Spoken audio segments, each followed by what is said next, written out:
আসসালামু আলাইকুম রহমতুল্লাহি ওবারাকাতুহু। প্রিয় দর্শক শ্রোতা মণ্ডলী, আশা করি ভালো আছেন।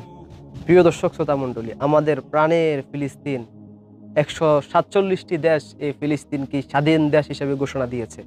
কোরআনুল কারিমে সূরাতুল ইসরা এই সূরাতে প্রথম আয়াতে আল্লাহ রাব্বুল আলামিন আমাদের প্রাণের শহর ফিলিস্তিন সম্পর্কে আল্লাহ রাব্বুল আলামিন ইরশাদ করেন যে রাসূল সাল্লাল্লাহু আলাইহি সাল্লামকে আমি ঘুরিয়েছি কাবাতুল মুকাররমা থেকে মসজিদে আকসা পর্যন্ত, এবং এই পথটাকে আমি আলোকিত করেছি আমার নূর দিয়ে।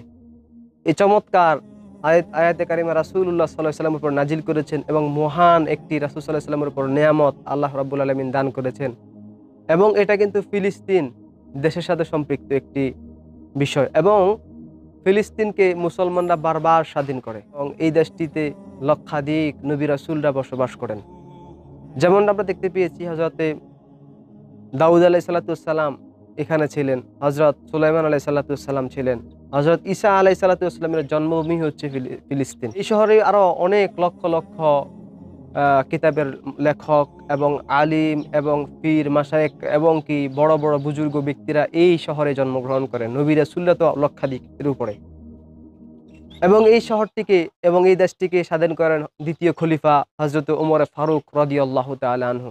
পরবর্তীতে যখন আবার খ্রিস্টানরা এটাকে দখল করে, তখন এটাকে আবার স্বাধীন করেন উসমানীয় খেলাফতের একজন মহান নেতা সুলতান সালাউদ্দিন আইয়ুবী।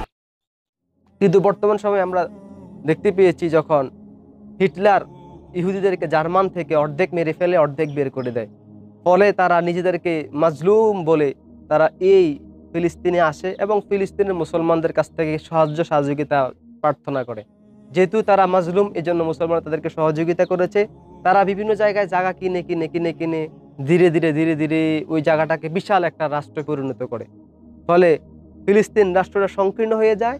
ইসরায়েল নামক রাষ্ট্র যারা নিজেদেরকে মাজলুম বলে এখানে বসবাস করা শুরু করে দিয়ে দেয়, তারা একটা দেশ প্রতিষ্ঠা করে ফেলে, এবং এটির কোনো সনদ নেই, অবৈধ রাষ্ট্র প্রতিষ্ঠা করার পরে ফিলিস্তিনিদের উপর তারা প্রভাব বিস্তার করতে শুরু করে দেয়। তাদেরকে তারা দাস মনে করে, গোলাম মনে করে, তাদেরকে তারা বিভিন্নভাবে অত্যাচার নির্যাতন জুলুম করে।